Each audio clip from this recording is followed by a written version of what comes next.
When's the last time you quit something? The last time you quit something. Maybe it was a job, or maybe it was just, a New Year's resolution. How many of you still have any of those going? I think we're way past the quitting Friday or quitting Tuesday, whatever that day is, that's long past. I remember the first memory I have of desperately wanting to quit was when I was about 12 years old. I took on the neighborhood paper route back when little kids used to deliver newspapers, back when there used to be newspapers. And I took on the job from another kid in my neighborhood who was, 3 or 4 years older than me. And for a week, I shadowed him and just saw, because the paper route covered several miles of riding around on your bike. And that was great. Got to see how it went. And then it came my turn to just do it alone. And it was a Sunday morning, which meant the newspaper in New York was that thick. And so I could only take, 15, 20 at a time in my paperboy bag, sitting on my bike, falling and dragging on the front wheel of my bike. And I started to go around to deliver the papers, and I got the few that are right around my house. And then as I went out further trying to follow this kid's book, I realized he didn't have the houses in order.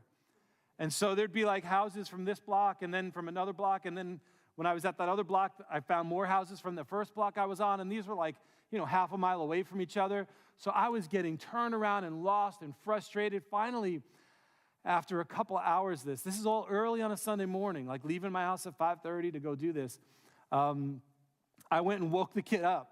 And I'm like, you got to help me. I am lost. And thankfully, he came out and started riding around with me.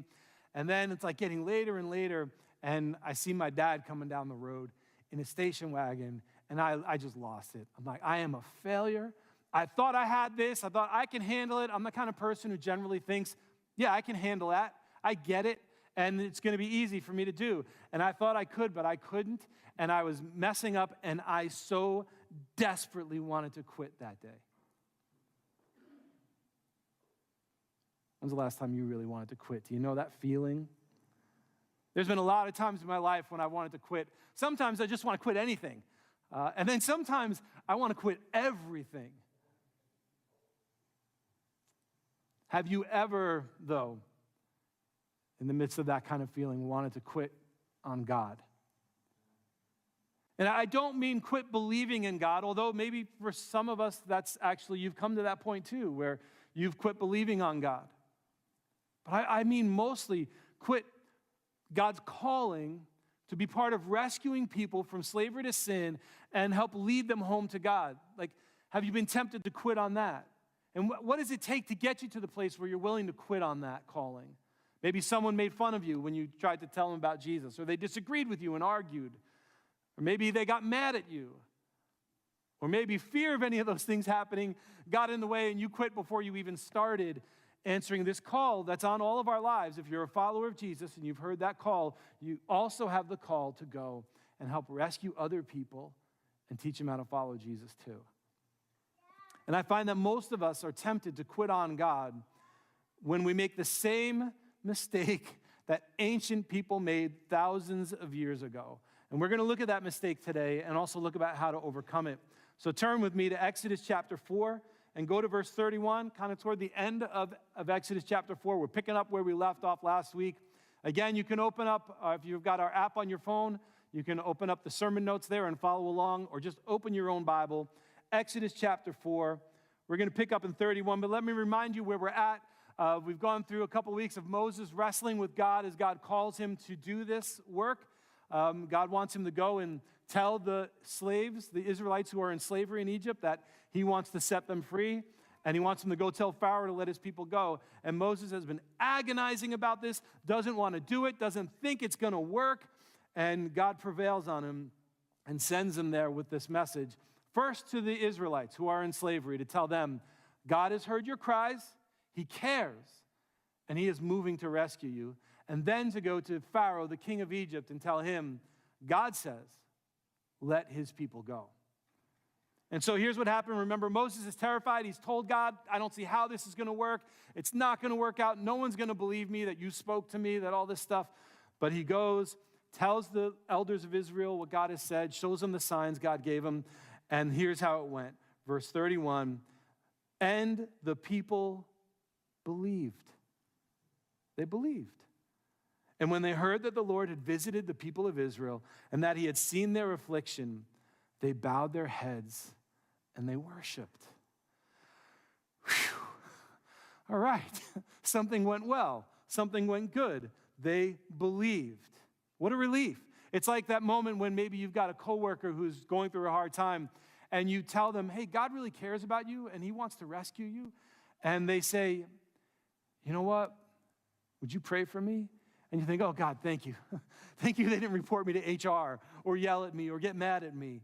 It's that relief. Finally, something going right. But of course it went right. Everything goes right when you just do what God tells you, right? You could tell by the way I asked the question, couldn't you? Or maybe you actually opened our weekly email and you saw the title of this message is Resistance. So let's go on and see.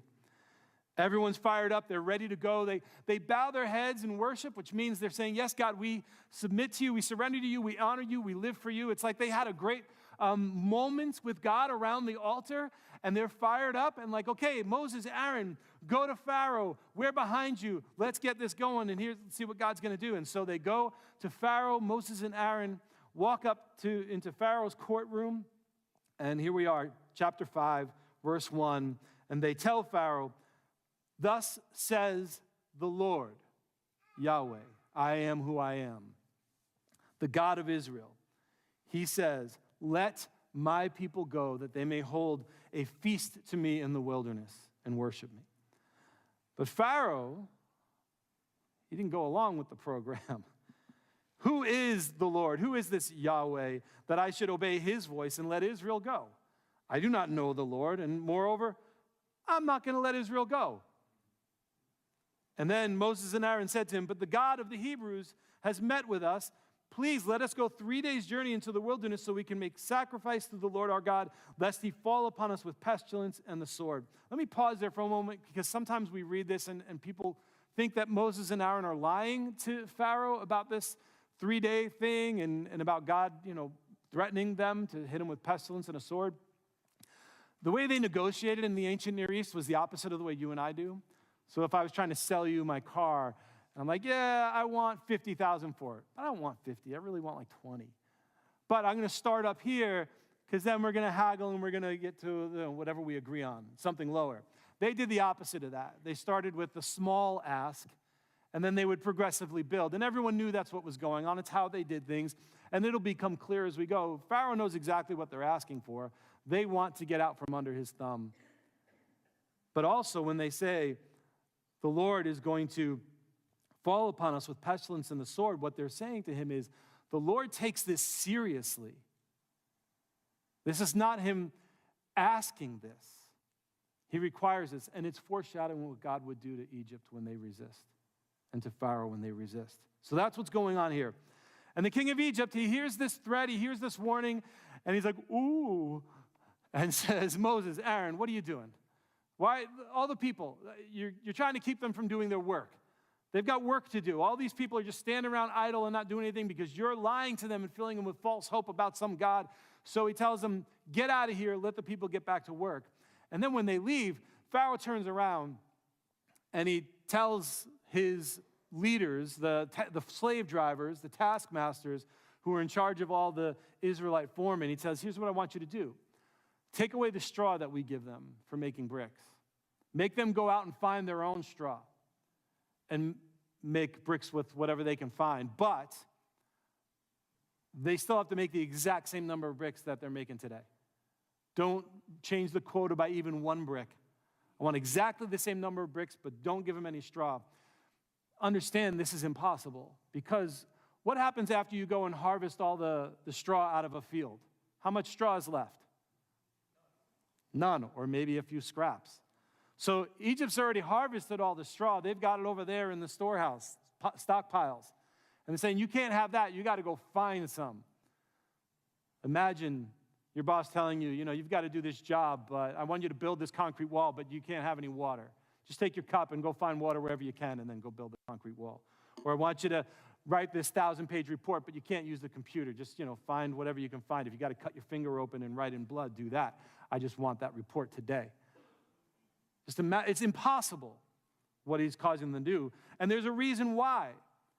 Because Pharaoh in his mind thinks, you know what, they have all this time to think about how it would be nice to go and escape from under my thumb and go worship their God in the wilderness and get away from here.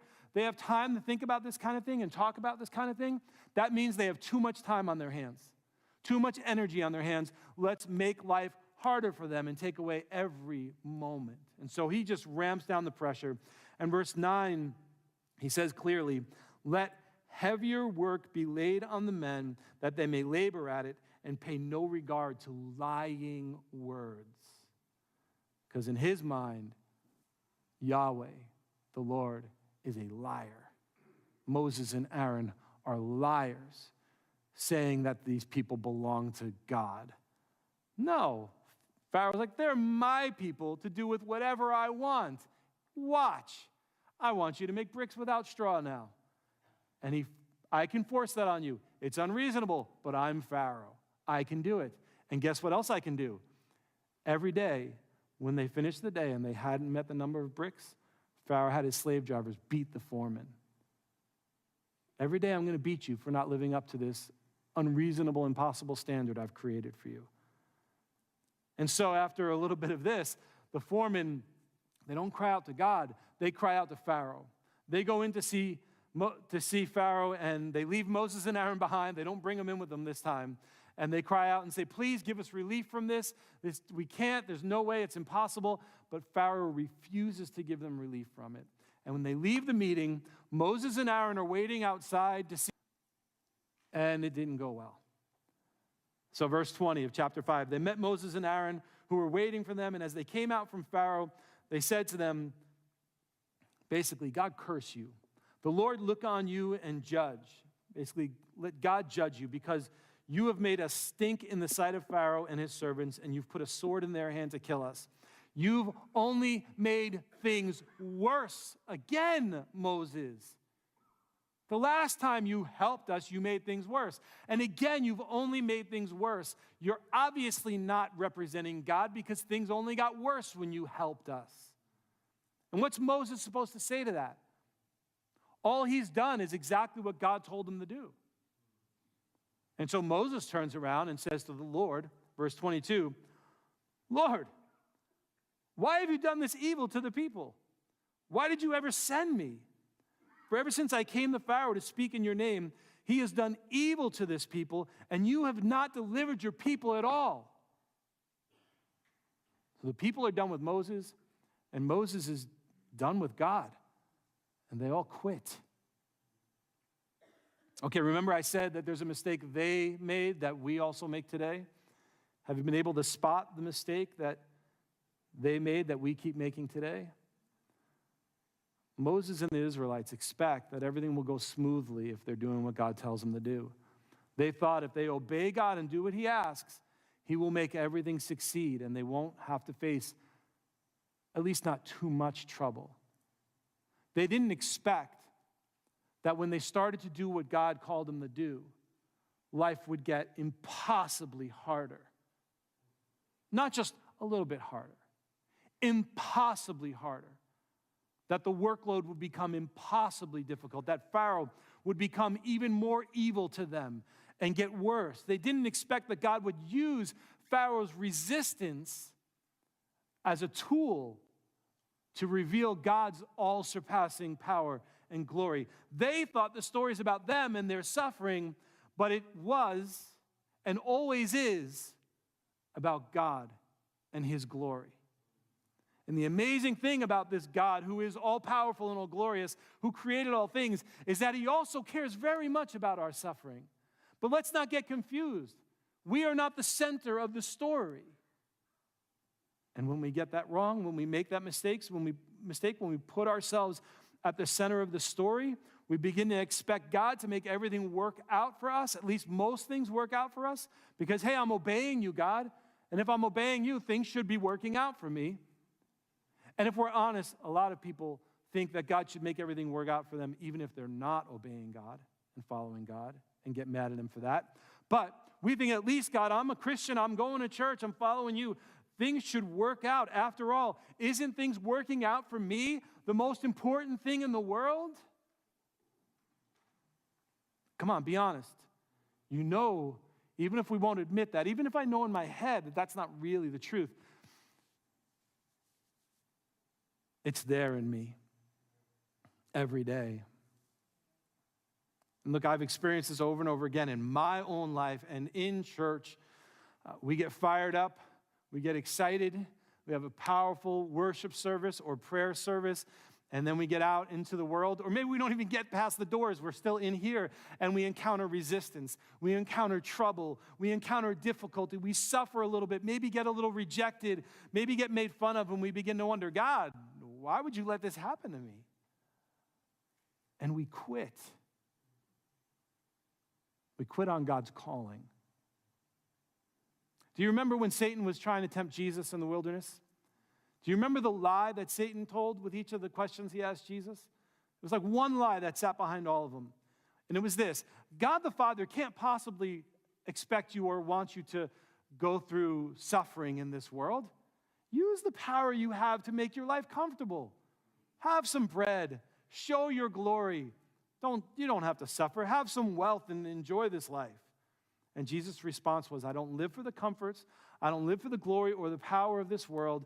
I live to serve the will of God the Father. I'm here to rescue people from slavery to sin. I'm here to lead them home to God. That's what I live for. And Jesus warned us. He said, John 15, he's in the upper room with the disciples, just about to be betrayed, arrested, falsely convicted, murdered, and then rise from the dead. And Jesus says to them, if the world hates you, remember, it hated me first. Remember what I told you, a servant is not greater than his master. If they persecuted me, they're going to persecute you also. And if they listen to my teaching, they're going to listen to yours as well. Peter warned us.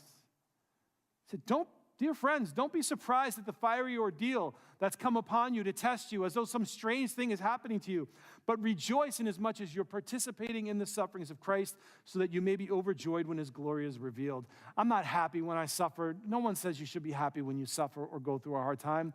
I'm happy because when I'm going through suffering for Jesus, at least I know, hey, I'm on the right path. That's what I'm happy about. I'm happy about being on the right path. And that means, yeah, I'm going to go through resistance, friction, trouble. If we know anything about what it means to follow Jesus, we know that we can expect to face the same kind of trouble that he faced. And so we won't be surprised. We won't be caught off guard or tempted to quit.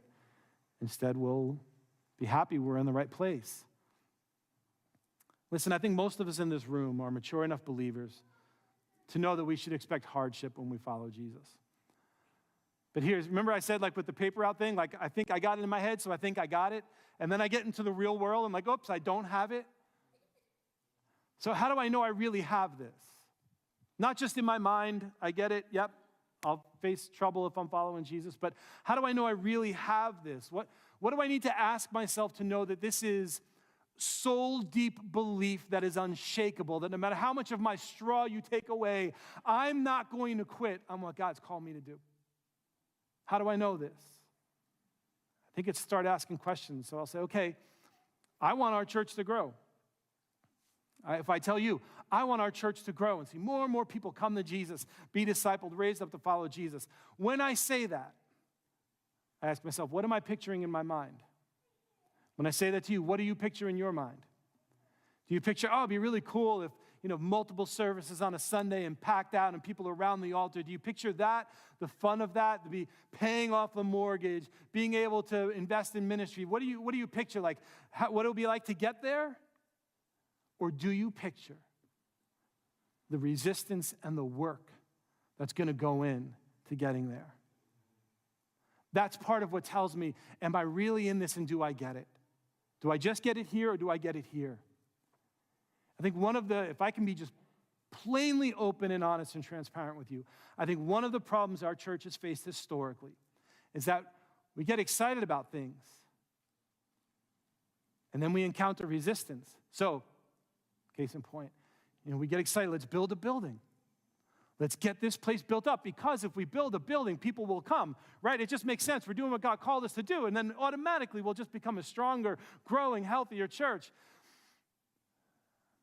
Guess what happens? Resistance, struggle, trouble, all kinds of things. And somewhere along the way, we've got to learn the lesson that God doesn't care so much about building buildings. What he cares about is building people. And if we're not about building people, every one of us at an individual level, to be a disciple is to be a discipler, which means that every one of us who's a follower of Jesus needs also to be helping others follow Jesus. And that's the level. That's how I know. Am I really fully embracing what Jesus is saying here? Or do I just get it at my head level? Yep, it's going to be resistance. It's do I picture the glory and the fun of, one day? And this is what I confront myself with every time I'm frustrated. Every time I want to think, I've had enough. I want to quit. I want to be done. It's this question, okay, what am I looking for? Am I looking for, it'd be nice to have this? Or am I seeing the work and the resistance I'm going to have to go through to follow Jesus, to achieve what he wants us to achieve? So listen, it's that whole straw thing. How much straw needs to be taken away? I get it here, but how much of my straw has to be taken away before I start to question it and let go? And say, you know what, God, why are you doing this to me? God, why are you making this so hard? And then I'm tempted to slip. I'm tempted to quit. I'm tempted to back away. I'm tempted to hold back, no longer throw myself into ministry, into helping grow other people in our church, outside of our church. Instead, I start to hold back because, God, why, things are being taken from me. What's the last straw for you before you'll turn and say, God, why are you doing evil to me? What's that last straw? Is it your health, your children, your job? Someone in church letting you down? What's the last straw? That when that's taken away, you'll want to quit. The same way Moses and Israel wanted to quit. In those times, we all have those times. In those times when you want to quit, there are three things to remember and to lean on and grab hold of to keep you going through the struggle. Let's go into chapter 6, where God responds to Moses. Moses is like, God, you've done evil to us. You haven't even rescued us at all. You said and I did, and now it's all bad. God says to Moses, now, verse 1, now you're going to see what I will do to Pharaoh. For with a strong hand, he will send them out. And with a strong hand, he will drive them out of his land. And what God's saying there is, we gave Pharaoh a chance. And Pharaoh threw it in my face. Pharaoh called me a liar. Pharaoh said my people are his. And so now my strong hand is going to move, and I'm going to take charge of Pharaoh and show him who's really in control. And then God sends Moses back to the Israelites with these words, and we're going to read them all. And I want you to just pay close attention to them and look for the handles that are in here. God spoke to Moses and said to him, verse 2 of chapter 6, I am the Lord. I appeared to Abraham, to Isaac, and Jacob as God Almighty. I didn't tell them my name, Yahweh. I didn't make myself known to them by that name, but I established a covenant with them that I would give them the land of Canaan, the land in which they used to live as travelers. And we know that covenant was more. I'm not just going to give you this land. I'm going to make you a great people. I'm going to bless the world through you. That's the covenant. Verse 5, moreover, I have heard the groaning of the people of Israel, whom the Egyptians hold as slaves, and I have remembered my covenant. Say therefore to the people of Israel, I am the Lord. I will bring you out from under the burdens of the Egyptians, and I will deliver you from slavery to them. And I will redeem you with an outstretched arm and with great acts of judgment. I will take you to be my people, and I will be your God, and you shall know that I am the Lord your God, who has brought you out from under the burdens of the Egyptians. I will bring you into the land I swore to give to Abraham, to Isaac, and to Jacob. I will give it to you for a possession. I am the Lord. I am the Lord. It's God revealing his name as I am. And so the first character, the first handle here that we can grab hold of is God's character.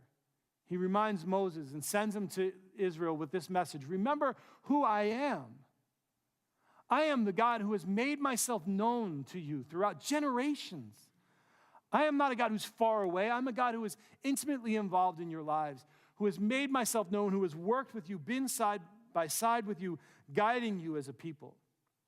And it is not just my nature to pay attention to you and to care about you, that you're going through trouble and suffering. It is also in my nature to make things happen, to make change happen. So when God says, I am the Lord, he's saying that phrase, that ehwe, I am thing, which also can be translated, I cause to be what I cause to be. In other words, I am a God who makes things happen. I am a God who makes change happen and new creation happen. That's who I am. That's God's character. So you and I, we're like, oh, I just wish things would be different. God is a God who, by his character, cares about it and is a God who powerfully makes change happen. Number two, the second handle we can grab hold of is God's actions. We look at what God has done. God reminds Moses to remind the people, look at what I've done throughout generation after generation. And when Moses sat down to tell him all this, he started at the beginning in Genesis with Adam and Eve, how God made and created a people who would then, through them, he would minister himself to the world. And when they failed, God still worked with people.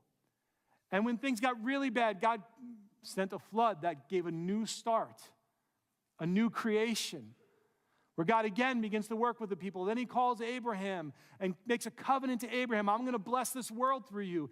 And works with Abraham through failure after failure after failure. And we've seen it through Abraham, through his son Isaac, his grandson Jacob. Over these last few years, we've seen God working even through their failures. This is what God is like. This is how God works. He acts. And we've seen God do all these things. And Moses is supposed to go back to them and say, remember what God has done. And the third handle we see in what God said there are God's promises. God says, I promise I will deliver you and I will bring you home. I will be your God and you will be my people and nothing will come between us. And so Moses went and told the people again, reminded them of God's character, of God's actions, and of God's promise for what he was about to do. How do you think they responded? Chapter 6, verse 9. Moses thus spoke to the people of Israel, but they did not listen to Moses because of their broken spirit and the harsh slavery. They didn't want to remember because their spirits were broken. And then God told Moses to go back to Pharaoh and tell Pharaoh again, let my people go. And Moses says, God, do you know what the definition of insanity is? Doing the same thing, expecting a different result. He didn't say those words, but he probably thought something like that. What he said was, God, your people won't listen to me. What in the world makes you think Pharaoh's going to listen to me? I am not up to the task, he tells God. Again, this is Moses trying to quit again. He's like, my lips are uncircumcised. I am not able to do this. I don't have the maturity, the depth, whatever it is that's needed to make this happen. Ever since you started me down this path, I told you I wasn't the man for the job. Look, now I've done what you said, and it fell apart. I'm not the man for the job. Moses' spirit's broken too. And when your spirit gets broken, the tragic mistake we make is we stop listening to God and remembering his character and his actions and his promises. What condition is your spirit in today? What condition is your spirit in today? Can you open your ears a little bit and hear God talk to you? Sometimes all you can see is that your straw's been taken away and life is harder, and you don't know about this grander scheme of life that God's got going on. All you know is you want your straw back because life is just way too hard right now. And sometimes all you can see is the evidence that shows sin and evil and the powers of this world are the ones in control over your life. I mean, for them, the evidence that Pharaoh was in charge and had power and was too strong, they couldn't ignore it. It was obvious that Pharaoh was the one in control. They couldn't deny what their eyes and their aching bodies were telling them. Pharaoh is telling them the truth. He's the one who has power over them, not Yahweh, not God. Pharaoh's the one they belong to. He can do whatever he wants to them. Look. That must have been how they felt. And the darkness of this world and the struggles of life and all of that can be completely overwhelming to you and me, to the place where we begin to really question, does God really have power here? Even though we're trying to live for Jesus, we keep facing resistance from people and from culture and even from inside of ourselves. And that resistance hammers on our bodies, our minds, and our spirits until we break. What condition is your spirit in today?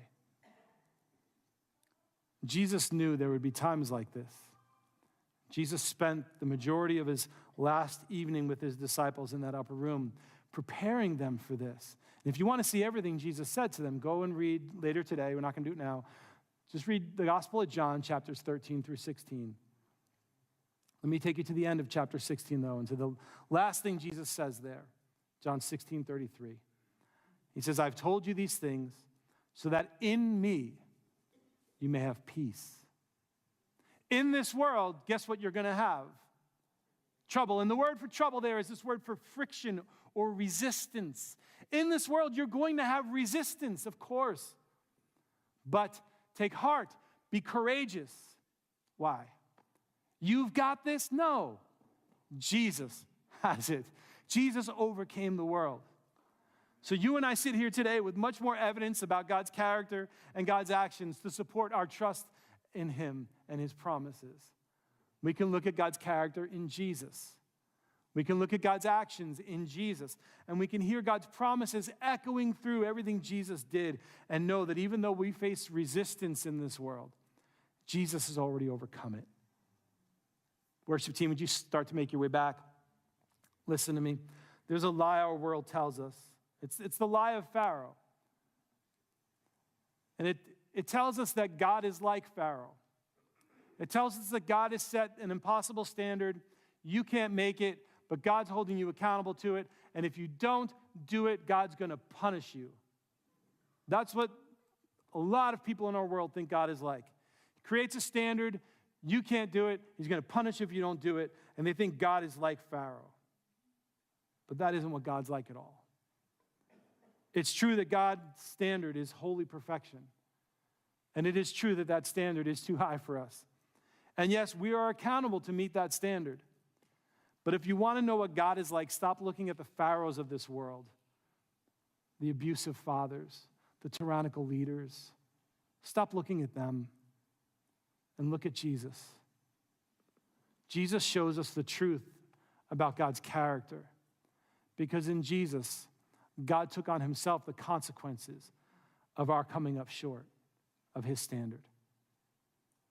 Yes, it's impossible for you and I to enter into this life God has for us the way we are. And yes, it's impossible for you and me to change ourselves. But with God, all things are possible. And in Jesus, we learn that God is the God who longs for us to know him, that he cares about our suffering and pain because he entered into it, and that he's the God who rescues us and buys us out of slavery to sin and death at great expense to himself. God is no tyrant. God is holy, righteous, and pure love. And we know this because Jesus lived, and because Jesus died, and because Jesus powerfully overcame the grave. So when we're tempted to quit, we remember Jesus. If we're focused on Jesus, no resistance will surprise us. If we're focused on Jesus, we'll have courage to face whatever resistance we encounter, so that even if the world takes away my last straw, I'm not going to quit. There is no last straw because I'm leaning on Jesus, and he's already overcome this world.